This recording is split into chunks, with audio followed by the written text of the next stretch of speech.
Angibingelele kubo bonke abazalwane le video ezofinyelela kubo. Kuyisifiso sami ukuthi le video sengathi ingafinyelela ebandleni likaNkulunkulu, abazalwane abaningi emahlelweni ahlukeneyo, ngenxa yokuthi injongo yayo kuyibandla likaNkulunkulu nosizo oludingwa ibandla likaNkulunkulu as a whole, abazalwane bonke nje abasindisiweyo. Kunento engifuna sihlanganyele nokuyishera nabo bonke abazalwane, abantwana bakaNkulunkulu. uNkulunkulu ayambule kimi nangisize ngayo iminyaka eminingi, nasangisiza ngayo, nasazongisiza ngayo, engidlumisa, engambulela yona. Isidingo kakhulu ebandleni likaNkulunkulu esikhathini esiphila kuso njengamanje. Ngaphambi kokuba siqhubeka-ke ngichaze le nto, ngiyanxusa nje ngiqale la. Ngike ngafunda enye incwadi engingamgxeki umbhali wayo, ngaphinde ngezwa nabantu abaningi bebeshumayela befundisa, futhi ngingabagxeki, basindiswe ngempela, bangabantwana bakaNkulunkulu ngempela. Engizokusho noma kuphambana kwesinye isikhathi nalezo y'ncwadi nalabo bantwana bakaNkulunkulu, nalabantu abasindisiwe, injongo akusikho ukulwa nabo, akusikho ukuphambana nabo, akusikho ukumelana nabo, ukuveza nje into engenza ukuthi abantwana bakaNkulunkulu baphile ngendlela emiswe uNkulunkulu, engabenza ukuthi baphumelele, babe nokunqoba, babe nezinto ey'ningi abayi-achieve-ayo empilweni. Nangenxa yobungozi balezo y'fundiso naleyo ndlela esuke ibhalwe kulezo y'ncwadi noma ishiwo labo bantwana bakaNkulunkulu, labo bazalwane ebanakho ukuba ebandleni noma kubantwana bakaNkulunkulu. Ngakho-ke injongo yale video ilapho ekuthenini sisizakale kulezo y'ngozi, bese siphinde sihloma kulokhu uNkulunkulu indlela asimisele kuyo. Le ncwadi noma lokhu kwazi bekukhuluma ngokuthi bakhotha leli vesi lapha encwadini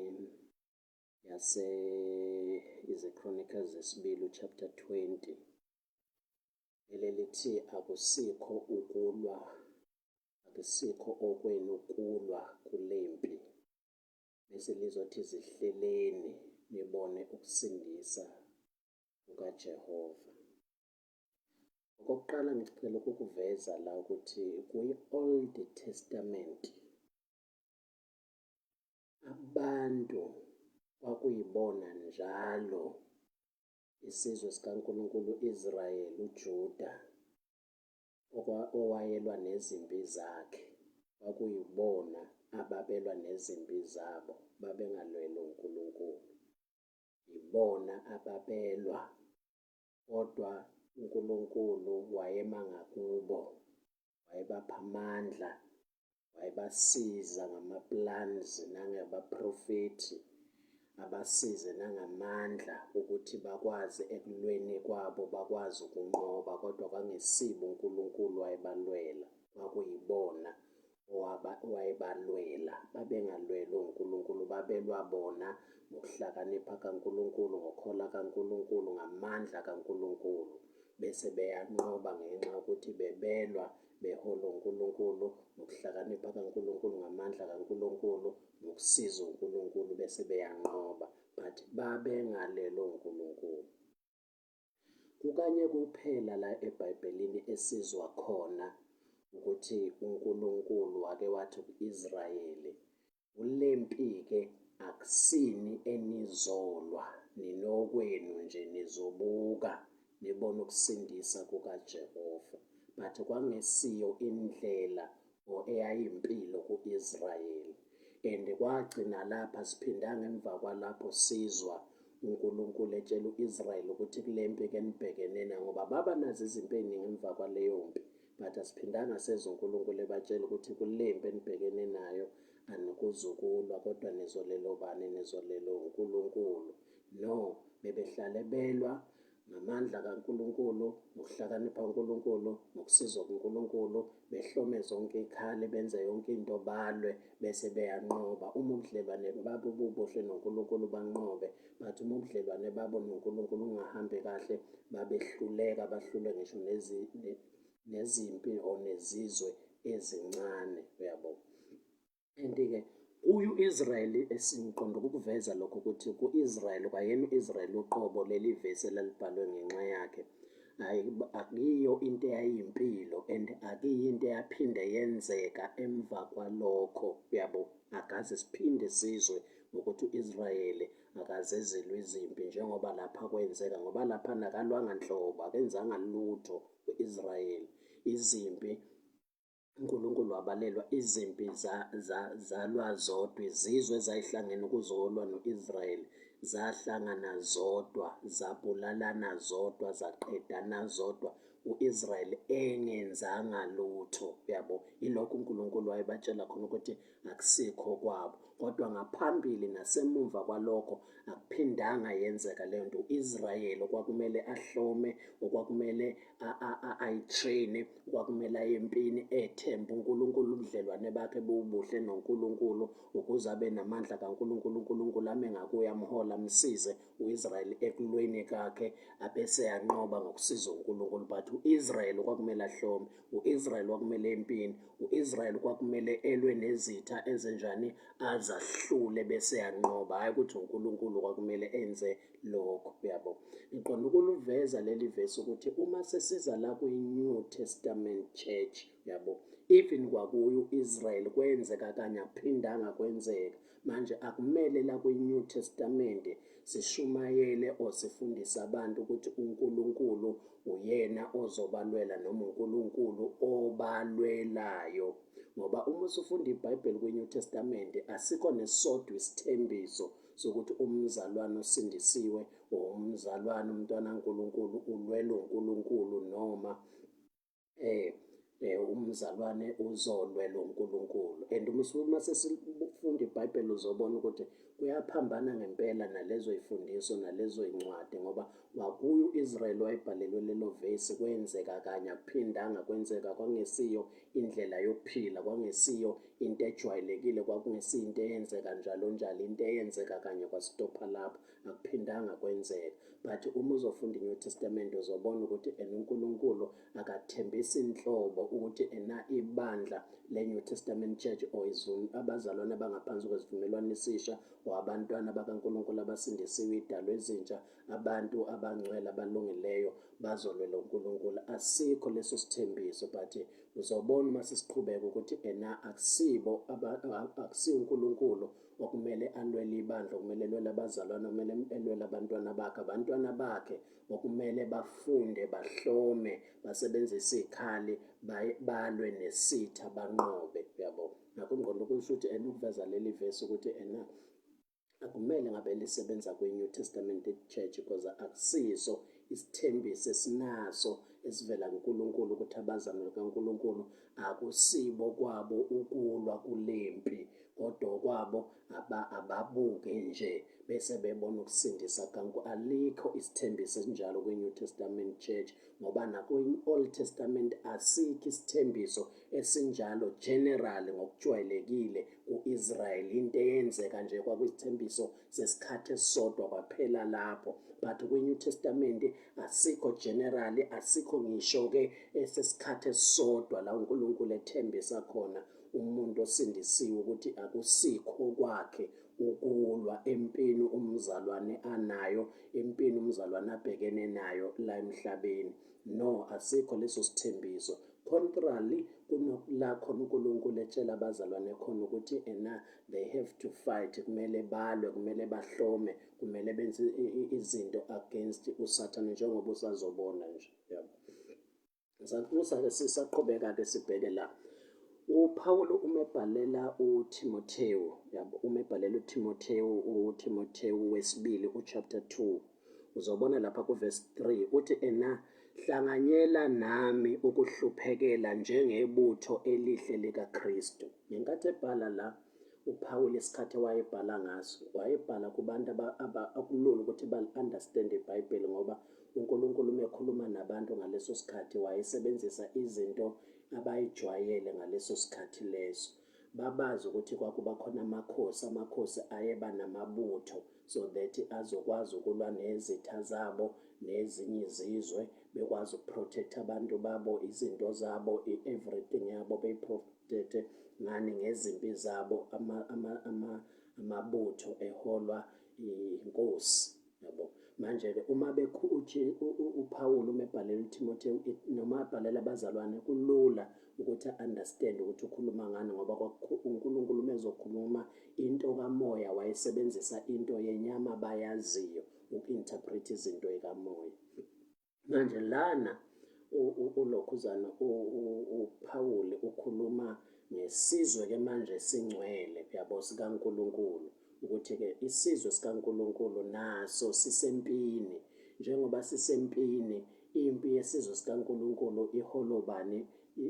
Ukapteni walelokhuzane walempi le, noma inkosi yalempi le, uKristu, yabo. Bese kuzothi-ke bonke abantu abasindisiwe kulesi sizwe sikaNkulunkulu bangamasotsha, yabo. Umuntu umnele amukela uJesu, izimpi zakhe azipheli, kodwa into eyenzakalayo umuntu ushintsha indawo asuke kuyo, ngoba umuntu mengakamukeli uJesu usuke engasesayidini likaSathane, elandela uSathane. Lowo muntu lowo usuke evumelana nezwe, usuke evumelana nani nenyama yakhe, evumelana nesitha.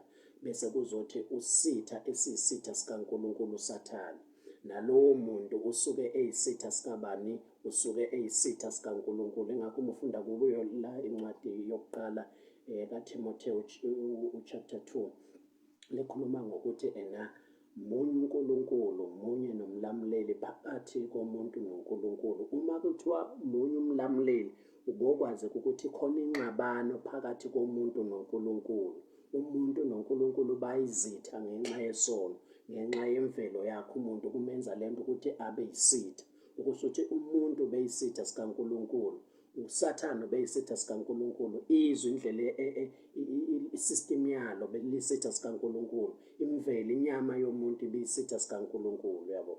Manje ngenkathi umuntu emukela uJesu, akayeki ukuba sempini kuphela, akabesaba yisitha sikaNkulunkulu. Uyashintsha manje, engabe saphambana noNkulunkulu, ame ngala kume khona uNkulunkulu, abese kuphambana noSathane, aphambane nezwe, aphambane nenyama yakhe, aphambane nezinto zalomhlaba. Kusho ukuthi usesempini kuphela manje, usesempini, engasaholo uSathane, engasavumelani nezwe, engasavumelani nenyama yakhe, engasavumelani nezinto zomhlaba. Akasekisi isitha seqiniso nokulunga manje, kodwa manje usesesayidini likaNkulunkulu, useholo uJesu, uselibutho likaJesu, usephambene-ke manje. Empeleni manje usenezitha eziningi, ngoba njengoba esephendukile wazoma esayidini likaNkulunkulu, ngoba ade ephambene noNkulunkulu. Njengamanje njengoba esesayidini likaNkulunkulu, usephambene noSathane, usephambene nezwe, usephambene nenyama yakhe, usephambene nabantu abaningi, ney'fundiso ey'ningi ey'gcwele lomhlaba, nezinto ey'ningi ezigcwele lomhlaba. Okusho ukuthi lowo muntu njengoba enezitha ey'ngako, angeke kwazi ukuphumelela anqobe uma engatrenwanga, watrenelwa ini leyo mpi. Uma engazazi ukuthi njengoba wayemukela uJesu nje, wamukela uJesu wabesayisayidini likaNkulunkulu, wabasesayidini likaJesu, kodwa wangena empini-ke entsha-ke manje. Isitha sakhe akusekuye kuNkulunkulu manje, isitha sakhe sekuwuSathane, isitha sakhe sekuyizwe, isitha sakhe sekuyinyama, isitha sakhe sekuyizo zonke iy'fundiso zokuduka, nazo zonke iy'khali zesitha, nazo zonke iy'lingo. Usenezitha-ke eziningi manje. Uma umzalwane engayazi leyo nto, umukela uJesu enezimpi eziningi, enezinto ey'ningi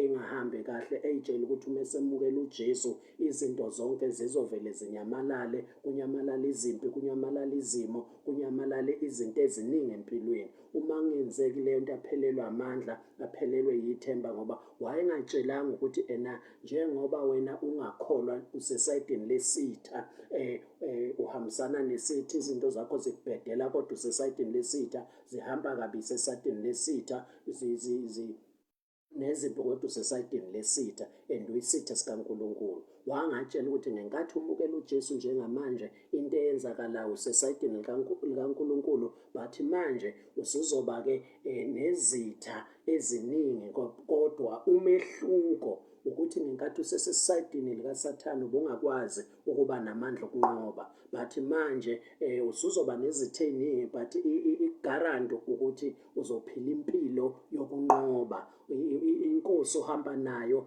iney'khala eziningi, inezinto ey'ningi zokuthi ube lisotsha elihlomile, elivikayo, nelihlaselayo, liphile impilo yani yokunqoba. Yabo, ulapho-ke umehluko ukuthi wonke umuntu osindisiwe kumele ezazi ukuthi since wamukela uJesu wayejoyina impi yasezulwini, waba yisotsha. Uthi njengebutho elihle likaKristu.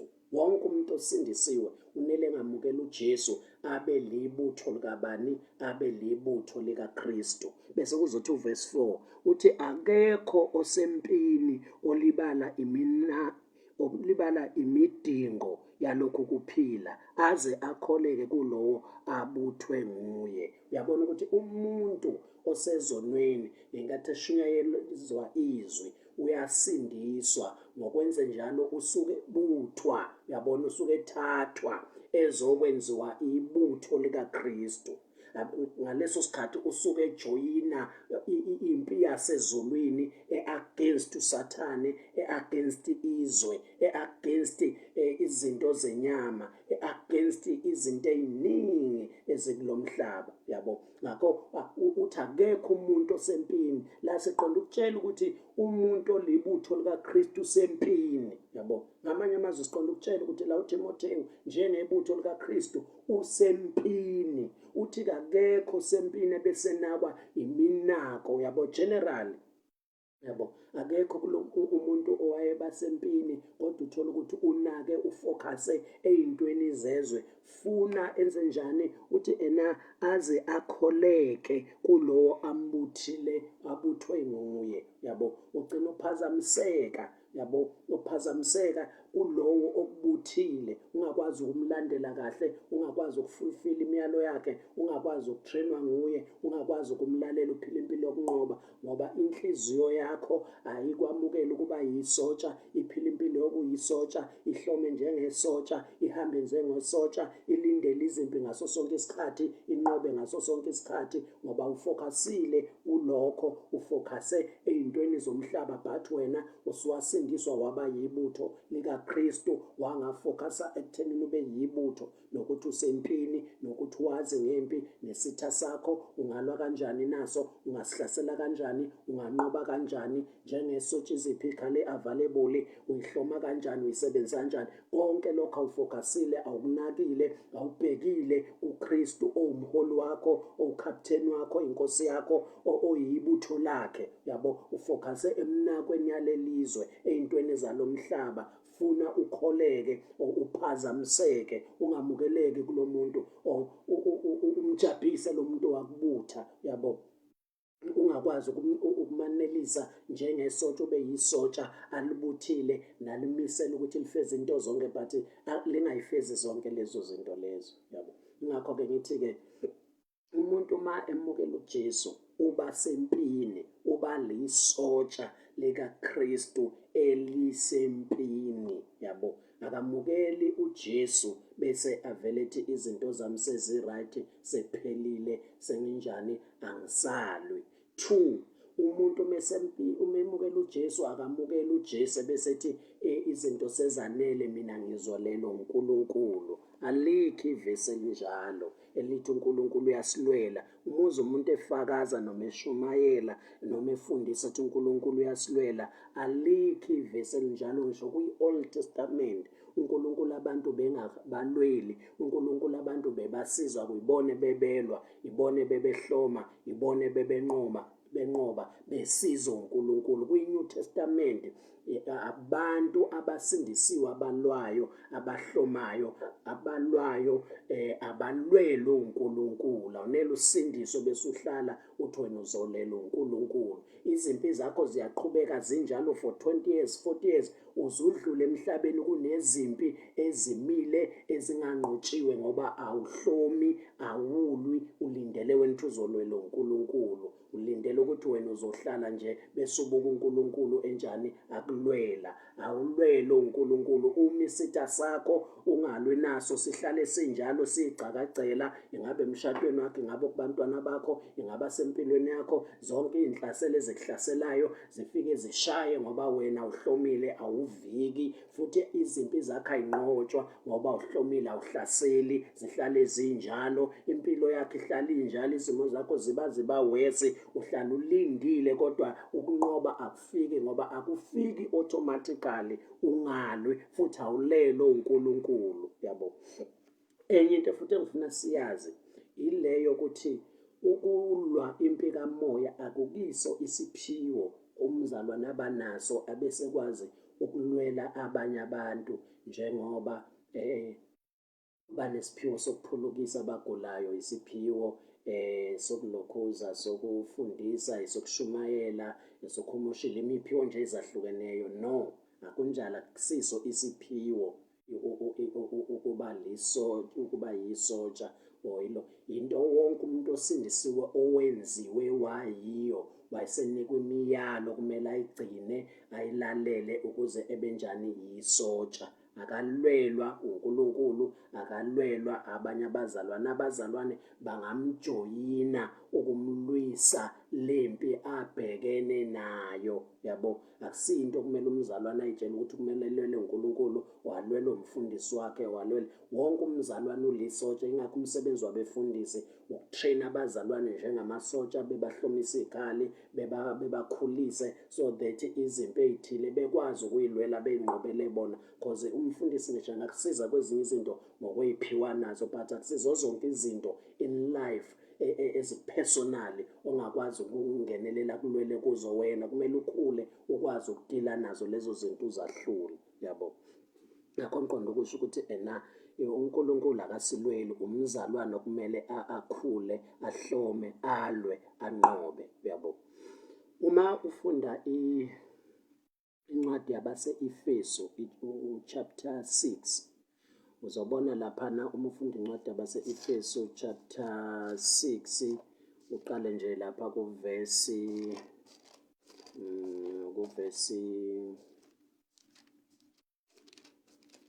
10, 11 uya phezulu. La uPawulu ubhalela ibandla lase-Efesu nalo owayazi ukuthi lisempini, likhumbuza ngokuthi lisempini.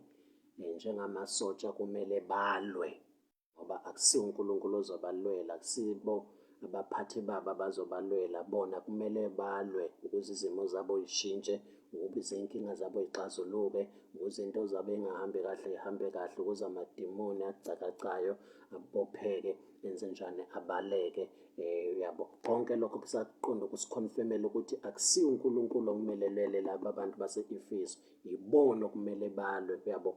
Uthi-ke na elokhu qinaqinani enkosini nasemandleni ayo amakhulu, hlomani izikhali zonke zikaNkulunkulu ukuze nibe namandla okumelana namaqhinga kaSathane. Yabona ukuthi abantu abazomelana noSathane la akusiyo uNkulunkulu, yabo, akusiyo uJesu, akusiyo uMoya Ongcwele, but laba abazalwane base-Efesu ababhalelwayo, ibona okumele benze njani, balwe noSathane, bamelane noSathane. iBhayibheli lizivezela ngokusobala, alikho ivesi elithembisa ukuthi uNkulunkulu uzosimelanela noSathane, uJesu uzosimelanela noSathane, uMoya Ongcwele uzosimelanela noSathane. Empeleni kutshela ukuthi yibo abazalwane abazomelana bani noSathane, kodwa hhayi ngezabi ikhali. Kuthiwa bahlome ikhali kaNkulunkulu bese benze njani, beba namandla okwenzani, okumelana namaqhinga kaSathane, yabo. Okumelana namaqhinga kaSathane umzalwane kumele amelane namaqhinga kaSathane, yabo. Uma ufunda verse 12 ukuthi ngokuba asibambene negazi nenyama, yabo. Akusho ukuthi uNkulunkulu obambene bese ethi uma uqhubeka uzothi kodwa sibambene nemibuso namandla nababusi bezwe balobu bumnyama nabawomoya bobubi emkhathini, yabo. Uthi asibambene obani? Thina abazalwane. Uzisho yena uPhawuli nalaba abantu base-Efesu ababhalelayo uthi asibambene negazi nenyama, kodwa sibambene nani? Abesethi sibambene namandla nababusi bezwe balobu bumnyama nabomoya bobubi emkhathini. Yabona abantu ababambene nalezi zinto bani? Akusiyo uNkulunkulu, akusiyo uJesu, akusiyo uMoya Ongcwele, abazalwana abasindisiwe ababambene nalezi izitha zabo lezi, uyabo, eyizobahlula uma bengahlomanga ikhali likaNkulunkulu, bebe namandla okumelana nalezi zinto, okubhekana nalezi zinto, okulwa nalezi zinto. Abazalwane kumele balwe nalezi zinto lezi. Njalo nje iBhayibheli uma ulifunda uzobona ukuthi alisitsheli ukuthi uNkulunkulu ozosimelanela nalezi zinto, kodwa lisitshela ukuthi thina esizomelana nalezi zinto, kodwa hayi ngawethu amandla, ngamandla kaNkulunkulu, hayi ngezikhali zethu zasemhlabeni, kodwa ngezikhali kabani? Ngezikhali kaNkulunkulu. Ngoba impi esibhekene nayo akusiyo impi yenyama, ingakho kuthiwa sibambene negazi nenyama. Asilwi nabantu benyama sisebenzisa izikhali zenyama okuyibhamu, imikhonto, omese nani. No, impi yethu ekamoya njengabazalwane. Even ngathiwa abantu abasihlaselayo, kodwa kunemoya engale baphushayo neba-influensile. Asilwi nalabo bantu, silwa nemimoya, silwa namandla, silwa nababusi balelizwe lobumnyama, silwa nemoya esemkhathini, hayi ngawethu amandla, kodwa ngamandla kaNkulunkulu, hayi ngezethikhali, kodwa ngezikhali available kuwo bonke abazalwane abasindisiwe abangamasotsha kaKristu. Uma sebengamasotsha kumele bezazi ukuthi bangamasotsha basempini, nezitha zabo bazazi, bazi nezikhali available abayinikiwe njengabantwana bakaNkulunkulu, ukuze bekwazi ukumelana namaqhinga kaSathane, bekwazi ukumelana noSathane, bekwazi ukwahlula bani? uSathane oyisitha sabo, yabo. Uma ufunda futhi incwadi yokuqala kaPetru chapter 5 verse 8, yabo, lithi qondani nilinde ngokuba isitha senu uSathane, yabo. Uthi uSathane uyisitha sikabani? SikaNkulunkulu, aphinde ezoba isitha sabazalwane ngoba sebejoyina uNkulunkulu. Uma kuthiwa isitha, igama lithi isitha, i-enemy, lisho umuntu ophambene nawe, yabo, umuntu ophambene nawe. Abantu bengakasindiswa bebengaphambene noSathane, kodwa bebelandela uSathane, kodwa ngenkathi bephenduka manje, yabo, besesayidini likaNkulunkulu, base bephambana-ke nobani? noSathane. uSathane useyisitha kubo, amademoni ayisitha kubo, nakho nezwe liyisitha kubo, yabo. Uthi ngakho iqondani nilinde, yabo, qondani. Umzalwane kumele kube umuntu oyiqondayo lento, yabo. Akumele umzalwane abe-ignorant, amukele uJesu nje bese ayinethezela, ayithethe izimo zakhe izoshintsha automatically, izinto zakhe izonqotshwa automatically, izinto zakhe izophumelela automatically, izinto zakhe zizoba safety automatically, umsebenzi wakhe uzoba safety automatically, umshado wakhe, abantwana bakhe, imali zakhe, izinto zakhe zizovuleka automatically, uzophumelela automatically. Umzalwane ube sempini, izinto zakhe uyithola emva kokulwa anqobe, into zakhe zigcineka ezimpini eziningi ezisuke zihlasela umshado abantwana bakhe. Lo mzalwane anqobe, umzalwane uvikeleke, uhlale be-healthy, ahlale benokuthula, ngoba izinto ezimhlaselayo ulwe nazo wazahlula. Akwenzeki automatically, kumele umzalwane azi ukuthi akwazi leyo nto, aqonde, abese yalinda, yabo. Ingamjumi impi umzalwane engafiki impi njani engayazi. Kumele, yabo, ngesikhathi lamavesi ayibhalwa ngayo kwi-New Testament Church, ngaleso sikhathi isotsha lalingabi isotsha ngoba sekufike impi, lalingahlomi ngoba sekufike impi, lalingaqoki ezokusotsha ngoba sekufike impi, lahlale luyisotsha impi ingakafiki. yabo. Ingqondo yalo nje yayinobusotsha, yabo. Lalihlale lizazi ukuthi liyisotsha, impi ingafika noma yini, ngakho laliqondile lilindile ukuthi anytime noma ngathiwa ifika nini, lihlale lihlomile isotsha. Lalihlale ligqoke ingubo zobusotsha, liphethe ikhali, noma liyadla liphethe ikhali, noma lihleli liphethe ikhali, noma liyahamba noma lilele, yonke lihlale liredi isotsha, yabo. Ngakho uma selizwa nje icilongo lempi lalivele lishone khona empini, kuhlangane, ngoba lihlale liredi, litrainiwe, lahlonyiswa njalo, lihlale linjani, liqondile leyo nto, lilindile. Ingakho lithi iBhayibheli, qondani nilinde ngokuba isitha senu uSathane. Abazalwane abasindisiwe kumele bazi ukuthi since besindisiwe banesitha, and isitha sabo, according leli verse ade sifunda la kwabaseFesu, ukuthi ukuze nizokwazi ukumelana namaqhinga, sinamaqhinga lesi sitha. Ngeke uzokwazi ukulwa naso ungasazi futhi unjani, ungahlomanga. Ingakho uma ufunda kwabaseKorinte, uPawulu ebabhalela abaseKorinte uthi asikibo abangawazi amaqhinga kabani kaSathane ukuze singahlulwa uye, yabo. Awukwazi ukulwa nesitha kodwa ungasazi amaqhinga aso, ngoba sizokwehlula. Kumele wazi amaqhinga aso, amacebo aso, amasu aso, izikhali zaso, indlela esiqhamuka ngayo, sisebenza kanjani. Uma sifika kuwe, sifika uyasazi sonke lezo zinto, bese singakwazi ukusehlula, ngoba ukwazile yonke leyo nto, wasuhloma. Manje uma sifika ngaleyo ndlela, uyakwazi ukuvika, usihlasele, usahlule. Uthi ukuthi singahlula uSathane, asikibo abangawazi amaqhinga kaSathane. Akusibo bonke abazalwane abangasho njengoPawulu, ngoba abazalwane abaningi abazi ukuthi bangamasotsha basempini, futhi abazi ukuthi banesitha esinamaqhinga, yabo. Abawazi namaqhinga aso lesi sitha. Ingakho njengamanje sinabazalwane abaningi abangama-victim abahlulwe isitha,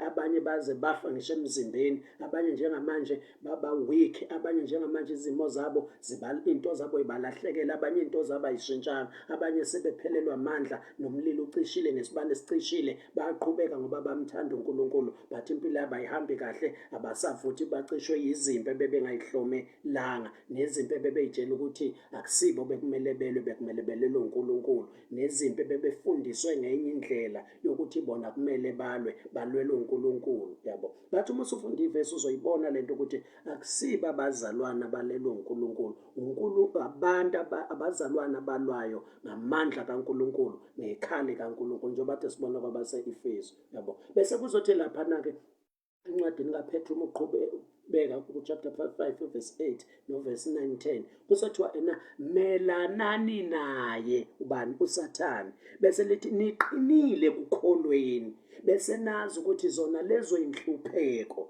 zifikela abanye abazalwane benu kuphi emhlabeni. Okusho ukuthi uSathane leli bandla uPetru wayelibhalela wayehlasela ngenhlupheko, but kumele lazi leli bandla ukuthi uSathane njengoba enihlasela kuphi ngenhlupheko, akusini inodo nihlasela kanjalo, zona lezo inhlupheko uhlasela nabanye abazalwane benu kuphi emhlabeni. Kwayona leyo nto beqonda ukubahlomisa ukuthi ulwe wazi ukuthi akusiwe wedwa obhekene nesimo, wonke umuntu osindisiwe osemhlabeni uhlaselwa ngaleso simpi. Ngakho-ke iBhayibheli alisho ukuthi uma kusiwazi lokhu uyahlala unethezeke, lithi yilwa, melana naye uSathane uma ekuhlasele ney'njongo ey'thile, ekuhlasela ngenhlupheko nezimo, ekuvusela abantu abathile belwa nawe. Yilwa nawe uSathane, yiba ney'ndlela ney'khali zokulwa naye. Wenze njani? Umahlule, uphile impilo yokunqoba, impilo yokuthula, impilo yokuthokoza, impilo yokuphila, ngoba wenze njani? Ulwile, wanqoba. I-destiny yabazalwane, or abazalwane, they are destined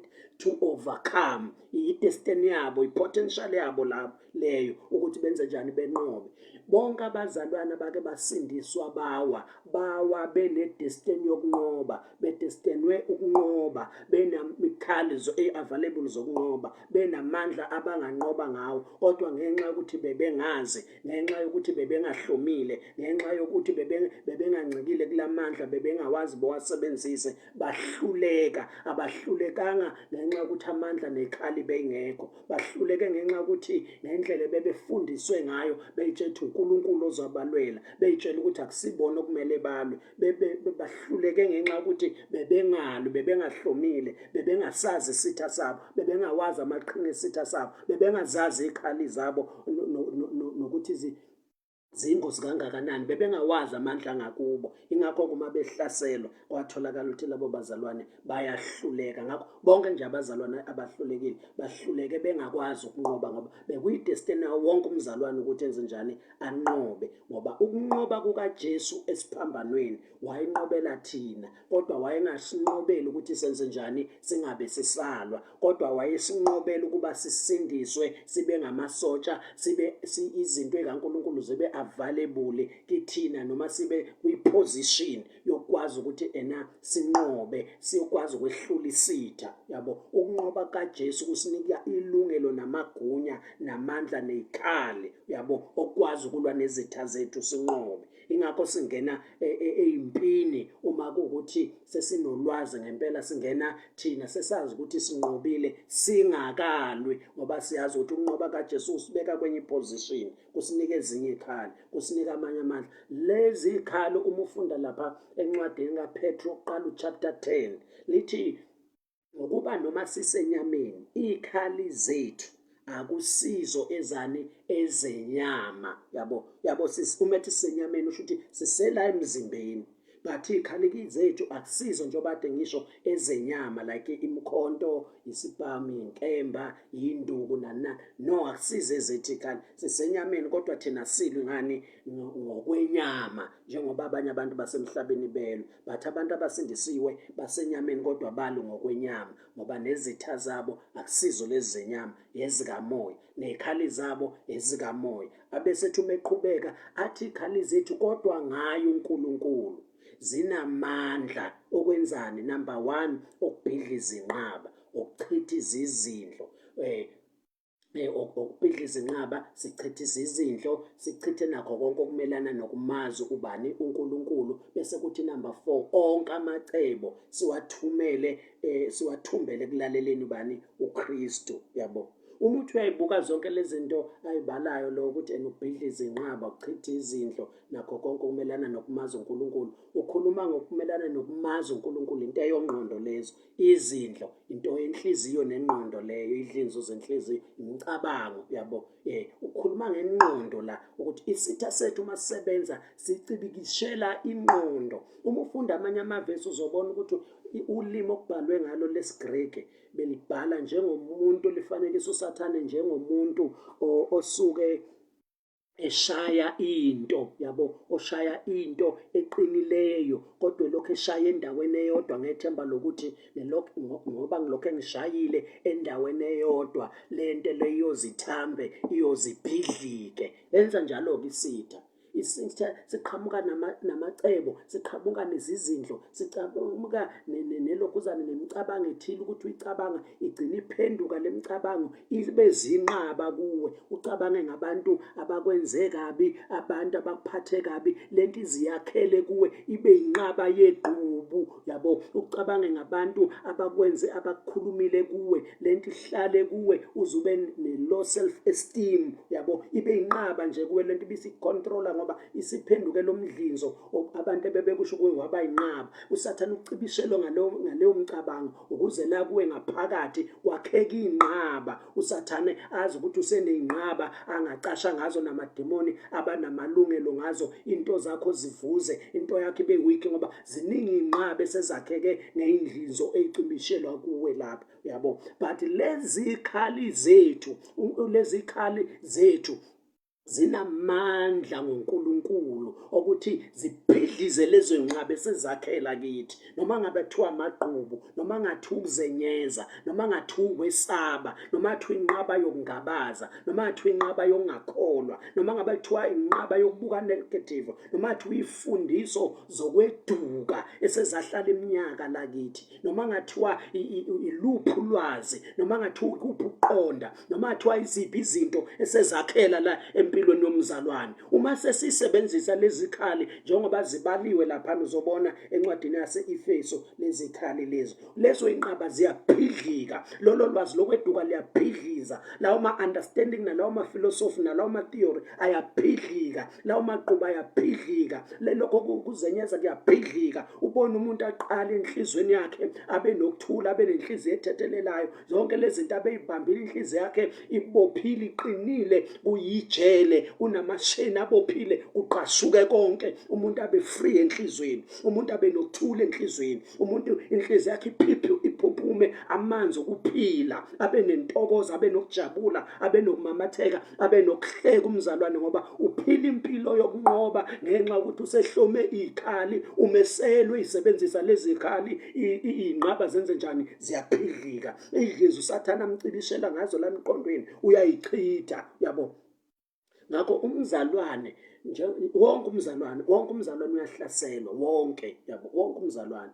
But abazalwane, ingozi akusikho ungahlaselwa, ingozi ukuhlaselwa kanti awuhlomanga, awuzazi ukuthi uyisotsha, usempini, uhlome nezikhali zakho bese ukwazi ukunqoba zonke leyo mdlinzo efikayo. Ingakho abanye uma ifika la mdlinzo bayithatha njengezinto evela kubo bese benze njani? Sitha sibahlule, yabo, ngenxa yokuthi abakwazi, abakakhulu ngokwanele ukwazi izinto engavela entandweni yabo bese beyidlinza, yabo, bavele beyimukele. Ngoba usathane uma iletha lezi zinto akalethi njengezinto ezivela kuye, uyiletha njengezinto ezivela kuwe bese kuba lula wena ngenxa yokungazi, ungafundanga, ungatrainwanga njengesotha ukuthi isitha sinobuqili kanjani, sifika kanjani, uyahluleka. Kanti uma usufikile usuwazi ukuthi isitha uma size ngathi uwe, ukuze leyo nto leyo uyamukele uyidlinze. But uma usutrainiwe uyazi ukuthi yonke imidlinzo, yonke imicabango efika kuwe kungekuthi wena uyayithanda, udecidile wena ukuyidlinza nokuyicabanga ivele yafika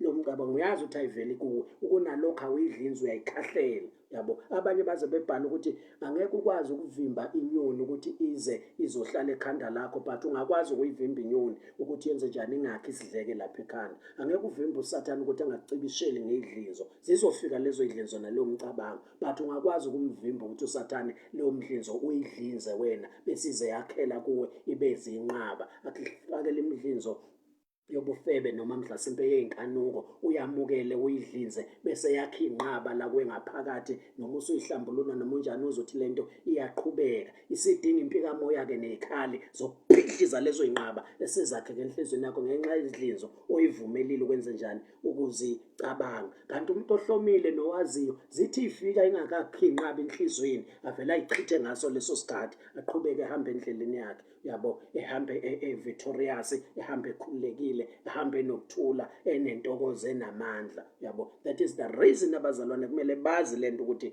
basempini and banamandla, banezikhali zokuthi bangahluleki, yabo. Yes, akusiyo uNkulunkulu ozobalela, ibona okumele balwe. Uma bengalwi izitha zabo ziyaqhubeka zigcakacele, zenza noma yini ey'ntweni zabo, kuma-family zabo, kubantu bakubo, yonke into imi njengoba injalo because uNkulunkulu unike thina amandla negunya. Uma singalisebenzisi angeke izimo zethu zishintshe, yabo. I remember enye inceku yenkosi yayisembonweni ikhuluma noJesu ngolunye usuku. Ithe isakhuluma noJesu kwafika idimoni laba phakathi kwayo noJesu, labanga umsindo, lashunqisa intuthu, wagcinela umzalwane engasakwazi ukuze uJesu ukuthi uthini. Walindela ukuthi uJesu uzolikhuza leli demoni alixoshe, but wangalikhuza. Wenze njani? Wangalokhuza, wangalixosha. Wafika la lo mzalwane ezecasuka khona, walikhuza ukuthi in the name of Jesus stop. Engathi elikhuza lawa phansi, wayesethi ena ungawi phansi kuphela, suka la selisuka. Useyambuza uJesu ukuthi why ungalikhuzanga leli demoni libanga umsindo ukuze uqhubeke ngokuzwa nanani. Wasethi uJesu igunya pheko Sathane namademoni ngilinike ini abazalwane abasindisiwe. Wonke umzalwane usindisiwe unegunya namandla upheka Sathane, amademoni, ingelosi zobumnyama. uma engalisebenzisi lelo gunya ngeke uNkulunkulu ufana nanje uNkulunkulu unika umuntu umlomo nezandla, ngakho umnike igunya ilungelo lokuthi ayifunze. Umuntu uma engayifunzi ngeke qhamuka uNkulunkulu ezokufunza, ngoba uzoba eqa umyalo nomthetho negunya akunike lona. Ngenkathi uJesu enika abazalwane igunya nolungelo pheka Sathane namadimoni, wayeyiphuca uNkulunkulu kweqa igunya nemiyalo yakhe yokunjani yokulwela abantu, yokudila namadimoni for abantu, ngoba uNkulunkulu uma edila namadimoni for abantu uzobeqa igunya abanike lona obani? Abantu, yabo. Ngakho abazalwane kumele bezazi zonke lezo zinto lezo, ngoba leli gunya lokudila noSathane uzozwa nje eBhayibhelini yonke into ephathelene noSathane, zingelosi zobumnyama namadimoni. iBhayibheli alisho ukuthi asicele uNkulunkulu ukuthi akhiphe lawo madimoni. Urongi lokho, akusiyo uNkulunkulu ozokhipha lawo madimoni. iBhayibheli esitshela thina ukuthi asikhipha amadimoni. Lithi uJesu abanika abalandeli bakhe igunya namandla okukhipha yonke imimoya. Abantu kwakumele bekhiphe imimoya, hayi uJesu, hayi uNkulunkulu, hayi umoya ongcwele, kodwa kumele bakhiphe ngani? Ngegunya likaJesu, ngamandla kaJesu, udumo kubo likaNkulunkulu, yabo. Ngoba basebenzise amandla negunya likaNkulunkulu, basebenzisa igama likabani? LikaJesu. Yes. Uma sebebuya kuJesu bathi namadimoni ayasithobela. Abasho ukuthi athobela uNkulunkulu, abasho ukuthi bathi athobela ingelosi, abasho ukuthi athobela uJesu. Athi ayasithobela, ayethobela laba bantu ngenxa yokuthi babengayi kuwo amadimoni ngegama labo. Athi ngegama lakho namadimoni anjani? Ayasithobela. Abantu kumele bathonyelwe, abathotshelwa amadimoni abazalwane abasindisiwe ngenxa yokuthi basebenzisa igama likaJesu. Igama likaJesu lenza ukuthi abantu abethotshelwa amadimoni, benza ukuthi abantu babe namandla ukulwa noSathane ngendlela benza babe njani? Banqobe, yabo. Abazalwane kumele bezazi zonke lezi zinto, badile namadimoni bawanqobe, badile namadimoni, abathobele, badile namadimoni, enze njani? Ababalekele. Uma ufunda incwadi kaJakobe, uJakobe uthi thobelani uNkulunkulu, kokuqala lokho, yabo. Uthi zithobeni ngaphandle kwesandla esinamandla sikaNkulunkulu, thobelani uNkulunkulu. Abesethi nimelane nobani? NoSathane, ikhona ezonibalekela, yabo. Yabo uthi kutshelwa abazalwane nalana ukuthi ibona okumele bemelane noSathane, ukuze uSathane anjani? Ezobabalekela. Uma ungamelani noSathane ngeke baleke kwifamily yakho, ngeke baleke ey'malini zakho, ngeke baleke emshadweni wakho, ngeke baleke kubantwana bakho, ngeke baleke empilweni yakho. Uma ekuhlasela ngezimpi, he will continue Sathane ekuhlasela ngezimpi, ehlele enethezekile empilweni yakho, ehleli futhi engafuni uzwe namaqiniso, ngoba uyazi ukuthi amaqiniso azokwenza ukuthi wazi bese uyavuka uyalwa, yabo. Ingakho Sathane emelene nolwazi lweBhayibheli. Uma abantu belifunda bayozela nama-teaching abafuna ukwafunda, ngoba bayozela bayanqena, yabo. Zonke izinto ezobahlomisa ngolwazi abayifuna abantu. Ngakho Sathane uyabavimbela lapho, ngoba uyazi ukuthi mhla abazalwane bazi identity yabo, bazi potential yabo, bazi izinto abanazo kuKristu, bazi izinto abayizo kuKristu, from there they will rise and fight. Bephila impilo yokunqoba, izinto zabo yibuyiswe, into zabo zibe right, into zabo yishintshe, into zabo yiphumelele. Konke lokho kumele kwenzeke ngoba abazalwane behloma, belwe, bekwazi ukuzuza ezinye indawo, izinto zabo baphoze izinto zabo abazalwane, bazuze amanye ama-territory izinto zabo, bafinyele kwezinye, banqobe izithe ey'hlele lapha eminyango, banqamule izinto ey'ngamakhondolo zemindeni yabo, imimoya ebusa imindeni yabo bayidestroye, inga-operate kubo, ingasebenzi kubo. Bamele nemindeni yabo bayilande, balwe nemimoya ephuphethisa imindeni yabo, balwe nemimoya ebopha imindeni yabo, belwe nezinto ngenxa yokuthi abazalwane bayanjani? Sebeyazi ukuthi basempini bangamasotsha, baphethe igunya nezikhali ey'namandla, banamandla okwazi ukumelana nalezi zitha, nokwazi ukumelana namaqhinga lezi zitha, nokwahlula lezi zitha, yabo. Yonke lento le abazalwane kumele bayazi, for them ukuthi bazi, beqonde, belindele impi anytime, because they know ukuthi basempini, bayazazi ukuthi bangamasotsha, bayazazi ukuthi banezikhali, bayazazi amaqhinga ezitha, bayazazi ukuthi babuthiwe, bangamabutho, yabo. Kumele sizazi zonke lezi zinto ukuthi umzalwane uyena okumele enze njani, alwe, yabo. Cela-ke ngaphambi kokuba siqede sibheke nansi enye into. Ngiyazi ukuthi abanye bazongiphikisa, but uma usuye eBhayibhelini lakho uzobona ukuthi lento engiyishoyile iqiniso kanjani. Alikho ivesi kwi-New Testament ungalicinga uliqede lithi uNkulunkulu uyasivikela. No, ngeke uzulithole. Alikho nelilodwa. uSathane bekuhlasela ekucibishela, alikho ivesi lithi uNkulunkulu uyakuvikela. Mekuhlasela ngey'dlinzo lezo zinto ezofika enhlizweni yakho uzidlinze. Uma kuhlasela imicabango uzofika enhlizweni yakho, iy'fiso uzokuhlasela ngazo zifike uzidlinze. Uma kuhlasela ngezifo ziyafika emzimbeni wakho zikugulise. Uma kuhlasela amadimoni uyaweza afike ebusuku akucindezela akuphuphise kabi. Wonke umzali wesindisi uyayazi leyo nto. uNkulunkulu alikho ivesi elithembisayo ukuthi uzokuvikela, futhi angeke umbleme uNkulunkulu ukuthi akakuvikelanga ngani, ngoba akazange akuthembise, futhi awukwazi ukukholwa ukukholwa okungaveli ezweni ey'thembisweni kaNkulunkulu. iBhayibheli litshele thina lathi enasihlome ikhali, esinye sey'khali elisitshele ngazo uma ufunda lapha encwadini base-Efesu uchapter 6, yabo. Uma ufunda uchapter 6 uverse 16 lithi kukho konke nithabathe isihlangu sokukholwa, yabo, isihlangu sokukholwa eniyakuba namandla okucima ngaso yonke imicibisholo evuthayo mubi. Yabo, umzalwane kumele ethabathe isihlangu, akusiyo uNkulunkulu okuvikelayo.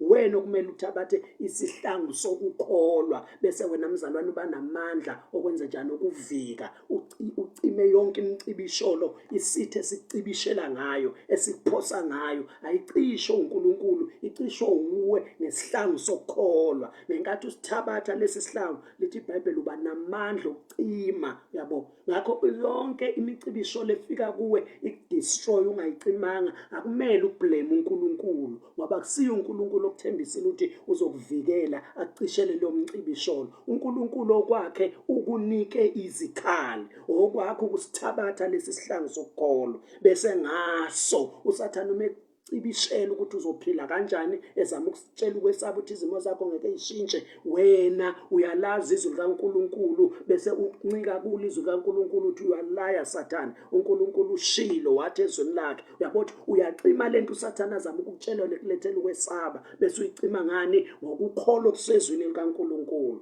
Bese kucima yonke lezo incibisholo, ngabe yokwesaba, ngabe yokungabaza, ngabe yana icibishela ngayo, uyicima ngesihlangu sokukholwa. Wena kumele uthabathe ukukholwa through izwi likaNkulunkulu, ukhule ekukholweni, ukhule kumethembeni uNkulunkulu, ukhule kwazini ithembiso likaNkulunkulu against lezi zinto uSathane acibishela ngazo. Uma esecibishela ngazo, wena vele unamazwi ahambisana exactly nalento uSathane akuhlasela ngayo, kwazi ukuma ngawo, uvike ngayo lokho kukholwa kukulawo mazwi lawo, yabo.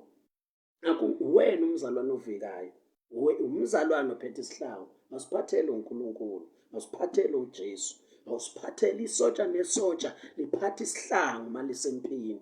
Ngakho umuntu ozokuvikela akusiyo uNkulunkulu, wena ozovika ngesikhali sikaNkulunkulu oyihlomile. Uthi ayihlome ikhali, useyayibala lapha ngezansi ikhali uNkulunkulu anjani asihlomise ngazo, ikhali zakho uNkulunkulu asihlomise ngazo. Esinye saso lesi sikhali ukukholwa, yabo. Ngakho uma ubona izinto zakho zibheda nje, ungakhali ukuthi why me Lord, yabo, ngoba akusiyo uNkulunkulu ozokuvikela, akusiyo uNkulunkulu ozokucishela leyo mlilo, akusiyo uNkulunkulu ozokucishela lezo ikhali, akusiyo uNkulunkulu ozokwenza ukuthi lezi zinto ingafinyeleli kuwe, akusiyo uNkulunkulu ozokwenza ukuthi lezi zinto efinyelele kuwe bese zenze njani, zinyamalala. No, you are the one okumele uresiste lezo zinto, umelane nalezo zinto, uchithela amadimoni ezifo, umelane nalokho kugula, ukhothe izwi likaNkulunkulu, ukhahlele lezi zifo uSathane ayilethe kuwe, uthi ngemvimbo kaJesu ngiphilisiwe. Ulotshiwe ezwini likaNkulunkulu ukuthi wabetshatha ubuhlungu bami, wayithwala izifo zami, isijeziso sasiphekwa kube nginothula. Ngemvimbo kaJesu ngiphilisiwe. Therefore moya izifo namademoni, I rebuke in the name of Jesus. Urebuke izifo emzimbeni wakho, urebuke ukugula empilweni yakho egameni likaJesu, and ukulisi ushintshe empilweni yakho. And lezi zinto engiyishoyo akusizi izinto engiyishumayelayo, izinto engifakazayo ngazo. Mina angishumayeli njengamanje, ngiyafakaza because I'm living the life le engiyikhulumayo njengamanje. Ingakho uzokhumbula ekuqaleni kwevideo ukuthi ngishilo ngathi lezi zinto engikhuluma ngazo izinto ezingisizile, ezingisiza nesazongisiza, yabo. Ngakho akusiyo uNkulunkulu ozokuvikela, akukho eBhayibhelini. Hamba ulicinga ulokhu ufake lapha kwilokhuzane comment uma kuwukuthi kunevesi olaziyo elithi uNkulunkulu osivikelayo, noma uNkulunkulu uzonivikela, noma uNkulunkulu uzonilondoloza lapha kwi-New Testament, ungifakele lelo vesi lelo, ngikwazi ukulibona lelo vesi, ngoba angeke uzulithole. But kuzokhona ivesi elithi zigcineni, incwadi yezenzo lithi zigcineni nina nomhlamba uNkulunkulu uMoya oNgcwele alimisile phezu kwawo, yabo. Ligcineni nina. Nigcina kanjani? uNkulunkulu usinike izihlangu zokuyigcina, izihlangu zokuvika, izihlangu zokucima imicibisholo enjani esihlaselayo. Umzalwane kumele athathe leso sihlangu, umzalwane kumele avike nesihlangu, futhi umzalwane kumele ehlasele. Uzobona lapha kuthiwa nithabathe nenkemba kamoya eyizwe likaNkulunkulu. Umzalwane kumele ahlome inkemba kamoya, akhuluma izwi likaNkulunkulu ukushintsha izimo zakhe. Umzalwane kumele enze zonke lezo zinto. If ungazenzi, izitha zakho ngeke ihlaseleke ngezwi likaNkulunkulu eliyinkemba. Ngeke ukwazi ukukhuluma amazwi ey'theni zakho, itha zakho zihluleke, zinqotshwe inkemba kaNkulunkulu umlilo ebukhali kunenkembe sikanhlangothi zombili. Leyo nkembe izwi likaNkulunkulu inikwe thina esithi uma sikhuluma emlonyeni wethu, uma ungaba kumoya uyobona ukuthi uma usukhuluma izwi likaNkulunkulu kusuke kuphuma umlilo, liwumlilo, kusuke kuphuma inkemba, liyinkemba, kusuke kuphuma isando, liyisando esiqephuza amadala izwi likaNkulunkulu, kusuke kuphuma amanzi akhukhula izinto. Yabo, uma usukhuluma izwi likaNkulunkulu, uma ungabe usasemoyeni umzalwane ekhuluma izwi likaNkulunkulu, uyobona ukuthi yini ezweni likamoya ephuma emlonyeni womzalwane. Uma iphuma leyo nto ifinyelela emkhathini, ifinyelela emadimonini, ifinyelela emandleni obumnyama, ifinyelela ey'meni zakhe, imo zakho ziyashintsha, amadimoni ayaqhaqhazela, amadimoni ayathuthumela, ayabaleka, amandla obumnyama ayabhidlika. Kuba khona izinto ey'tshalekayo ezinhle ey'zomila, kube khona izinto zesitha ey'sombukayo ngokukhuluma nje kwamzalwane. Ungakho umzalwane uphethe amazwi kaNkulunkulu afika abe imbewu, angakwazi ukuwatshala, aphinde abe yisando esibhidlizayo, siphinde kube inkemba, kuba khona into ehlabekayo, liphinde libe umlilo, kube khona into eyishayo uma selikhuluma abantu, umzalwane. Yabo, ingakho-ke umzalwane kumele azazi zonke lezi zinto, ahlome lezi khali, yabo, ngoba umzalwane kumele enze lento.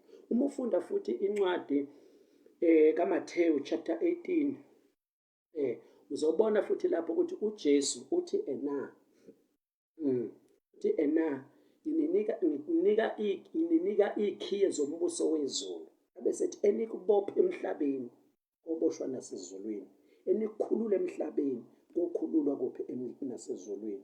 Ngamanye amazwi la siqonda ukutshela ukuthi izinto umzalwane osindisiwe oyivumelayo la emhlabeni, izulu ngeke lenze lutho, ziyavunyelwa nasezulwini. Igama elikubopha lapho lisho ini? Lisho ukuvuma nokuphika. Ukubopha nokukhulula kusho ukuvuma nokuphika. Ukuthi umzalwane uma enqabela into ethile emhlabeni, nezulu liyambheka lithi kunjalo. Uma evumela into ethile, uNkulunkulu akakwazi ukuthi uvumele isitha wena sigcakade empilweni yakho, abese uNkulunkulu uyasinqabela. Yabo, kuphela wena, if you resist isitha, izulu lenze njani? Lishaya isiqephu, liyabheka, lidedela amandla. Yabo, lidedela ilokhuzana amandla asezulwini, libheka wena. Ngamanye amazwi, into oyibophayo emhlabeni iyaboshwa ezulwini. Izulu livumelana nalento ovumelana nayo, izulu liphikisana nalento ophikisana nayo. Wena okumele uphikisane nezinto ukuze nezulu liphikisane nazo. Wena okumele uvumelane nezinto ezinhle ngempilo yakho nangezinto ey'hlukeneyo ukuze izulu libheke lapho. Yabo, livumelane nazo bese lezo zinto ziyenzeka. But uma uthule ungavumelani nalutho, nezulu lithule. Uma wena ungabophi lutho, ayikho nezulu into eliyibophayo, okusho ukuthi izulu libheka wena, lisiza wena. In other words, uMoya oNgcwele akakhonela ukusenzela izinto. UMoya oNgcwele ungumsizi wethu kulokho okuthiwa sikwenze. uMoya oNgcwele akasilweli izimpi, but uMoya oNgcwele uyasiza ekulweni kwethu. uMoya oNgcwele akasiphilela impilo engcwele, ithini esiphila impilo engcwele. Yena uyasiza, usinika ulwazi, asinika ikhali, asinika amandla, asihole. But yonke lento kumele yenziwe ubani? Ithina bazalwane. Yabo, Ingakho kumele abazalwane beyazi lento le, ngoba ziningi abazalwane abafile, baningi abazalwane abawile, baningi abazalwane into zabo sebehlala iminyaka beyitshela ukuthi abanye bahlelwe kunemimoya ebopha into zabo, kunemimoya efungile ukuthi ngeke bephumelele, kunemimoya yemindeni noma sebesindisiwe iyabalandela lento, kunezinto zabo engahambi kahle emndenini, neyivalekile neyisavalekile kubo. Kumele laba abazalwane njengoba sebesindisiwe nje bavuke, bazazi ukuthi bangamasotsha, bazi identity yabo kuKristu, bazi ikhali zabo, bazi amandla banawo kuJesu, bese beqala balwe, baqashule lolo khondolo, baqashule lezo zinto, kuvuleke leyo mnyango evalekile, kubuyiswe lezi zinto ezatshontshwa kokhokho ibuyele kubo, baphumelele labo bazalwane, baye phambili, izimo zabo zishintshe, bavuthe bebe namandla, bangacishwa izimo, bangacishwa ukunalokho, izimo ibavuthise more, babe strong more, baphakame ngaphezu kwezimo, bangacwile emanzini, babe ngaphansi ngaphezu kwamanzi, bangashiswa imililo, badabule emlilweni ngoba they are powerful, they are strong, they know ukuthi bangobani, bahlomile ikhali likamoya, abathuliswa, izimo eziza kubo baba strong kakhulu, bayalwa laba bazalwane, bakhulile laba bazalwane, you cannot defeat them, bangabanqobi laba bazalwane, yabo, idestiny yabo sebekhule bafinyelela, bazi bafinyelela kuyidestiny yabo yokuba ngabanqobi, ngoba umzalwane umisela ukuba umnqobi, yabo. I-potential yomzalwane le, but ayenzeki automatically, kumele azi, ahlome, asukume, alwe, yabo. Yinto umzalwane kumele enze njani, azenze lezo, yabo.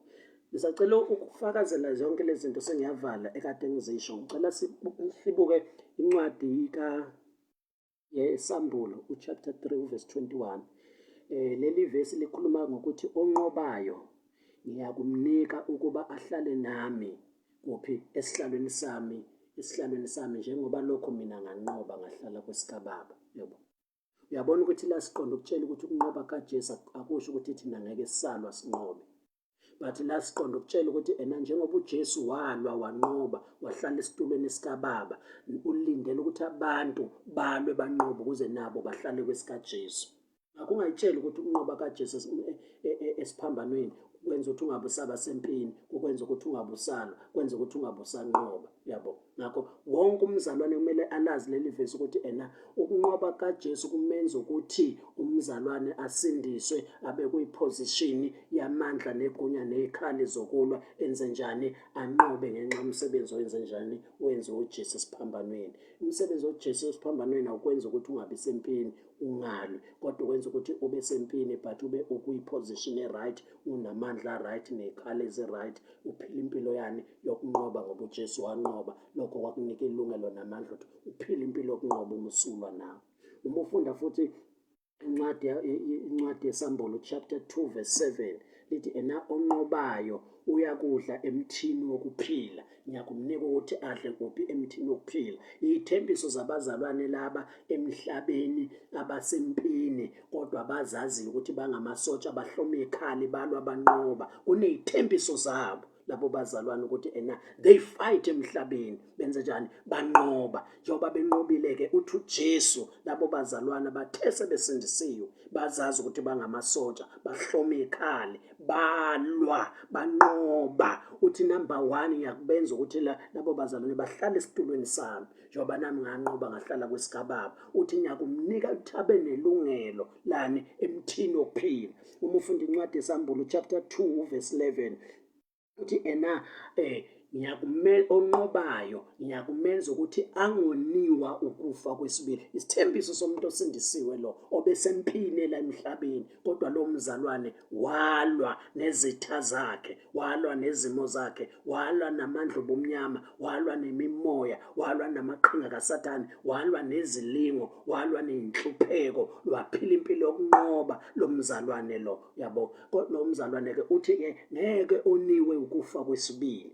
Incwadi, uma ufunda incwadi yesambulo chapter 2 verse 17 uthi onqobayo ngiyakumnika ukuthi ngiyakumnika imana, uthi ngiyakumnika imana ukuba adle imana, uthi ngimnike netsheli elimhlophe. Abesethi kuleli tsheli elimhlophe uthi kulotshiwe igama likaNkulunkulu nele leJerusalem elisha, ithembiso somzalwane onqobayo le. Ngeke kukhulunywe nokunqoba ungalwanga, yabo. Ngakho umzalwane kumele azi ukuthi usempini okumele ayilwe ayinqobe, yabo. Umzalwane kumele ayalwe, umzalwane kumele anqobe, akanqotshelwe uNkulunkulu. Unqoba yena ngezikhali kaNkulunkulu, ngamandla kaNkulunkulu. Umzalwane kumele alwe anqobe. Ingakho ethi uJesu onqobayo, hayi uNkulunkulu, onqobayo hayi ingelosi, onqobayo hayi uMongcwele, onqobayo hayi uJesu. Yena usewanqoba wahlala kwesikababa, nathi kumele silwe sinqobe ukuze sohlala esitulweni sikaJesu. Uma ufunda incwadi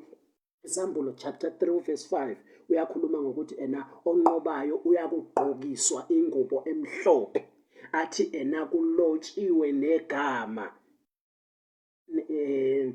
athi negama lakhe ngeke lisuswe encwadini yokuphila. Abesethi ngiyakumvuma phambi kukaBaba nezingelosi. Uma ufunda futhi incwadi yesambulo uchapter 3 verse 2 ukhuluma ngayo futhi onqobayo ukuthi ngiyakumenza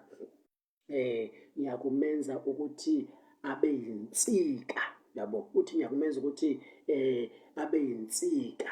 Lo muntu onqobayo uyakumenza ukuthi abe yinsika. Ithembiso zabazalwane la abathe besempini bazazi ukuthi abasempini, bazazi ukuthi bangamasoja, bahloma izikhali, bangalokho bekhala bebayisa bebelokhuza becha izandla, yabo. That is not into yomzalwane ukuthi njengoba usempini engaka ulibale ngokukhathazeka, ubuka izimpi zakho, uphelelwa amandla, ukusola uNkulunkulu. Hayi milord, hayi lezimo zehlela mina, ingani abanye abantu. No, lento ayishintsha izimo zakhe. Ufakazi wami wena, because usuhlala ezimeni zakhe isikhathi eside, ubalisa, ukhala, ukhathazekile, ulindile, ukholelwa ukuthi wena uzolelwa uNkulunkulu, uzovikelwa uNkulunkulu, uthi uyamethemba uNkulunkulu. Bathi izimo zakho anjani, azishintshi. But namhlanje ngizokutshela into ekwazi ukushintsha izimo. Akusho mina, kusho ivesi, linezethembiso ngempela liyasitshela ukuthi uma uzomelana nesitha sakho sizokubalekela.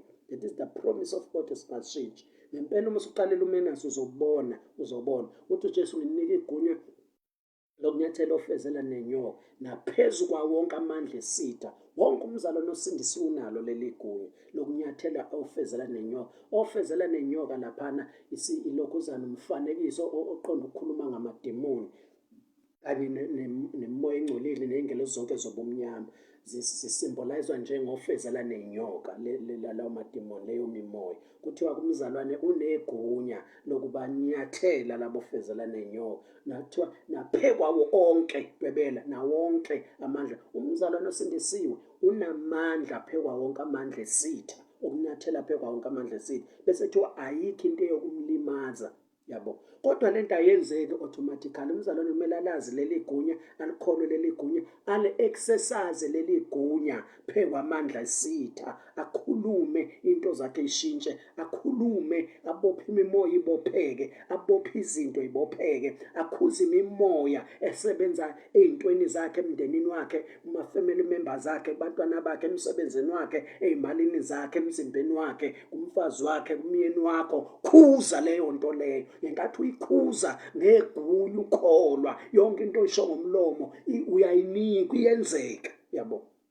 Iyenzeka, yabo. Khulula into zakho egameni likaJesu, khulule into zakhe ebanjiwe idedeleke, iminyango yakhe khuluma kuyo ukuthi ayivuleke, into zakhe ezaqitshwa khuluma ukuthi ayimbululeke, into ezakhiyelwa kwathiwa ngeke uphumelele khuluma nazo lezi zinto ukuthi ayiqaqeke. Izinto zakhe zabanjwa nezifungo okwafunga ukuthi kulo mndeni akekho oshada, akekho othola umsebenzi, akekho yoba isicebi. Khuluma nalawo mazwi ukuthi awakhanseleke. Wena ngobusisiweyo kulezo zinto ngeke idlulele kuwe nakubantwana bakho. Nqamula lezo zinto lezo, zinqamuke kuwe lolo khondolo lowo ngegunya nangezikhalo oyinikiwe zikaNkulunkulu. Bese udumo kuba ngolukaNkulunkulu. But wena okumele ulwe, wena okumele wenze njani, uhlome, wena okumele uvike, wena okumele unqobe. And kunezithembiso zokunqoba kulelizwe kubantu abalwayo behloma ikhali kaNkulunkulu. Bese kuzothi nasezweni esiya kulo kunezithembiso zabazalwane abakwazi ukulwa banqoba. Ingakho ngifuna siyazi lento ukuze siyithole lezi zithembiso zangapha nezangaleya. Kumele sibe nalo lolu lwazi sokuthi sisempini, singamasotsha, sinezikhali, sinezitha, zinobuqili, zinamazwi ukuze sikwazi ukumelana nazo, sikwazi ukulwa nazo. Kumele sibe nolwazi, kumele sihlome ikhali, kumele si-exercise igunya lethu, kumele sikwazi ukunqoba. Yabo, sinezikhali impela nje. Uzoyibona uma uyifunda lapha encwadini yabaseFesi, lezi khali zibaliwe ukuthi umzalwane uyisotsha, njengoba kukhona isotsha lasemhlabeni. Isotsha lasemhlabeni ligqoka isigqoko la, bathe somzalwane njengesotsha lasezulwini isigqoko sakhe kuthiwa yithemba lensindiso. Njengoba isotsha lasemhlabeni liye ligqoka isivikelo sesifuba, kuthiwa isivikelo sesifuba umzalwane ukulunga. Uyabo, akusikho ukulunga kwakho umzalwane, ingakho kuthiwa yikhali zikaNkulunkulu. Uyabo, ithemba lensindiso kaNkulunkulu, ukulunga kaNkulunkulu owakwamukela mhla umukela uJesu. Akusiyo lokhu kulunga okuphilayo, ngoba uma kuthiwa kulunga kwakho bengeke kusho ukuthi hloma ikhali zikaNkulunkulu. Sho ukulunga kaNkulunkulu umzalwane, kumele ukwazi lokho kulunga, uthembele ukuze usathane uma ezama ukukulahla, wazi ukuthi wena kunokulunga engakutholi ngokusebenzela ngokuphila. Nginakho ungakaqali ukuphila impilo engcwele,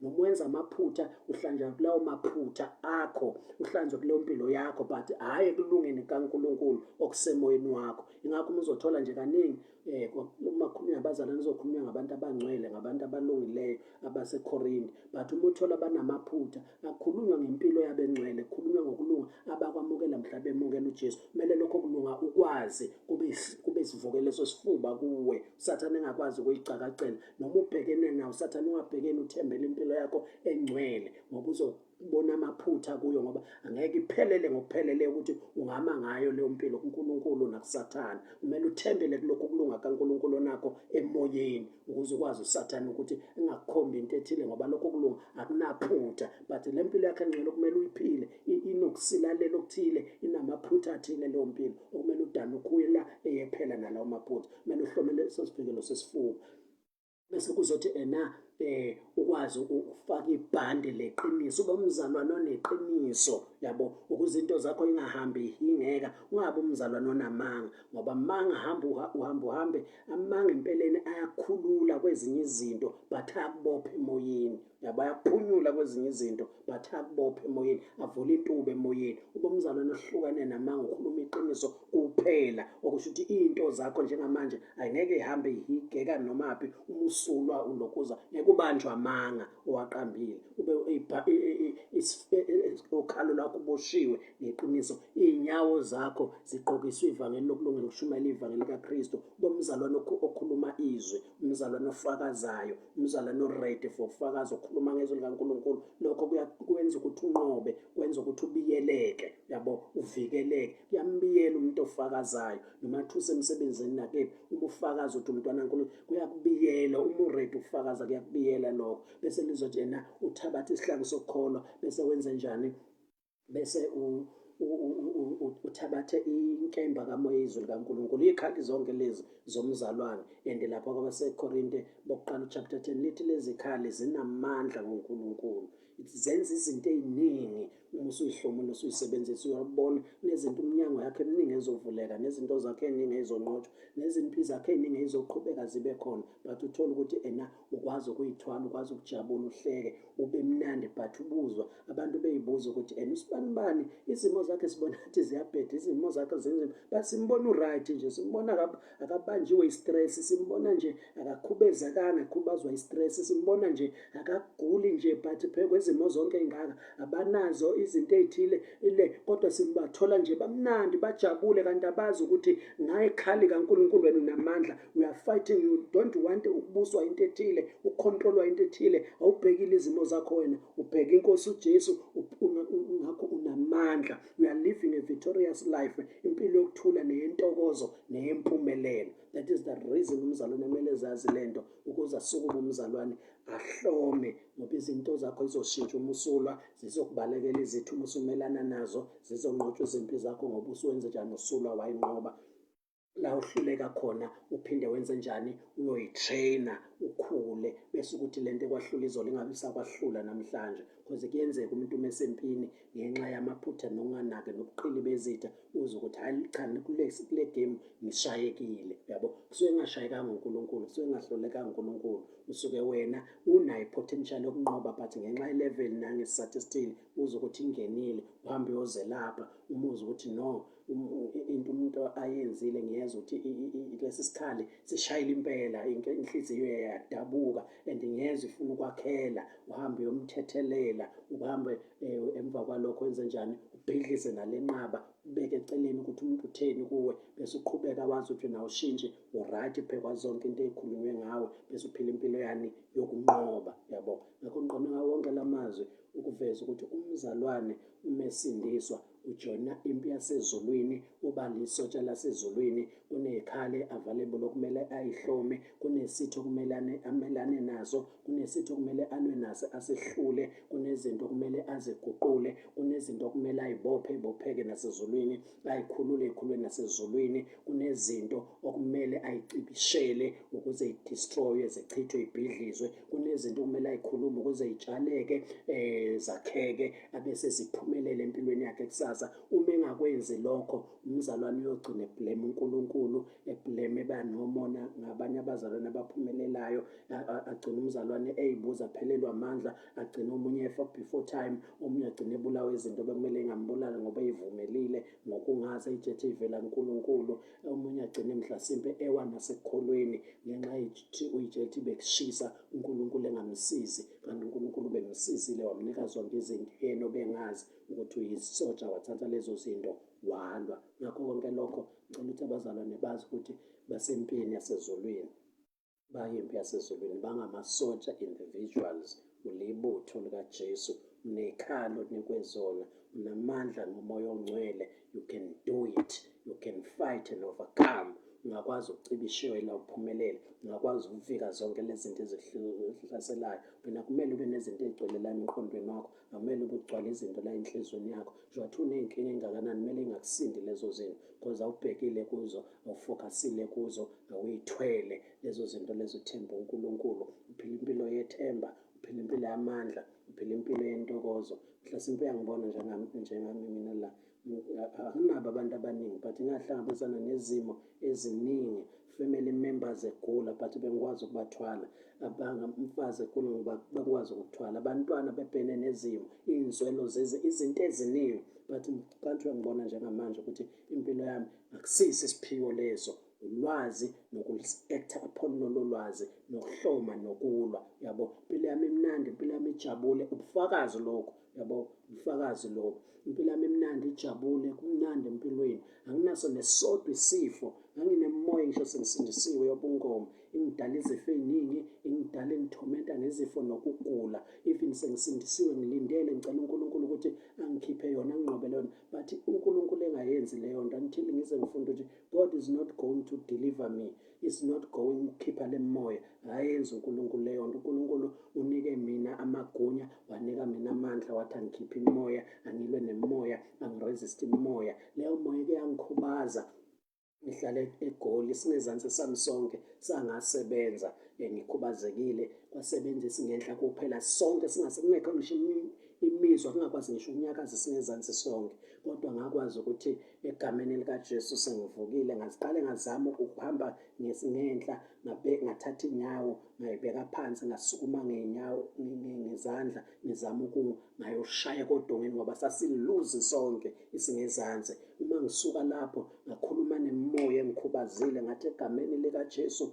waseNazaretha ngiyayiyala le moya yokukhubazeka, to lose my life, ngalwa nayo, ngayehlula, ngakhuluma nenyama yami, ngasukuma ngoba ungibona ngihamba kunanamhlanje. Ngike nemimoya ibingihlasela ebusuku uma ngilele emaphusheni sengisindisiwe, ngakhuluma nayo leyo moya eyayingihlasela yiphupho ngilele nabantu besifazane abahlukeneyo, ngakhuluma nayo leyo moya, yanqamuka, ngayibopha, yabopheka, ngastopha, yastopheka, kuze kube namhlanje leyo moya I'm free from leyo moya leyo. Ngakhulula ubani? Angikhululanga uNkulunkulu, ngayikhulula mina ngamandla kaNkulunkulu, ngekhali kaNkulunkulu, ngegama likaJesu, ngegazi likaJesu, ngekhali uNkulunkulu asihlomise zona. Ziningi izinto zami esey'phumelele, usathana bengafuni, but ngiqashule, ngibrekhe leyo mgoqo, ngibule lezo yibopho, ngivule leyo mnyango, ngilwe nabantu abalwa nami baningi kakhulu. Kodwa njengamanje uyabona ngiphila impilo emnandi nehleka nejabulayo. Why indaba? I have a knowledge in my mind. I know my enemy. Ngiyasazi ubuqili nendlela eqhamuka ngaso ngabantu. Ngakho asikwazi ukungithinta, asikwazi ukungahlula, yabo. Hhayi ukuthi asengihlaseli, yabo. iBhayibheli lithi asikho isikhali esimelene nathi thina bangcwele esilolelwe thina siyophumelela.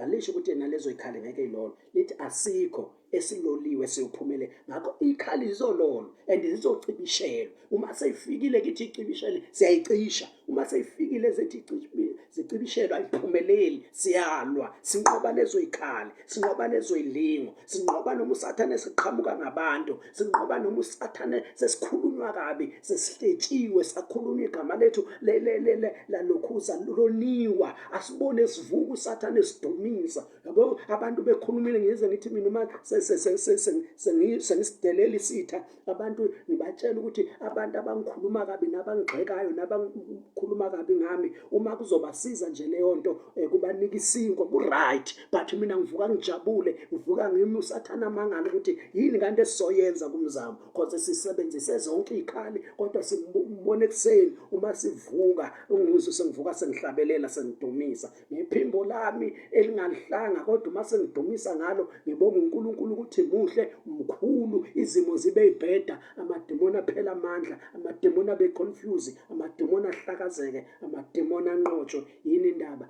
I have a knowledge ukuthi ngisempini, ngilisotsha, nokuthi isitha sami sinobuqili sifika kanjani, nginolwazi nekhale eyinalo, nokuthi imo zami ngeke ishintshe uNkulunkulu, ngeke ngivikele uNkulunkulu, ngeke nginqotshele uNkulunkulu. Yimina kumele ngiyishintshe, yimina kumele ngivike, yimina kumele nginqobe, yimina kumele ngivule izinto, yimina kumele ngitshale izinto, yimina kumele ngivule iminyango, yimina kumele ngikwenze ngamandla enginawo, ngekhali enginawo, ngegunya likaJesu, ngegama likaJesu. Ngekhali nawo wonke lawo mazwi ngiyafisa ukuthi efinyelele kubazalwane, asize bonke abazalwane njengamanje bese bephelelwe ngamandla.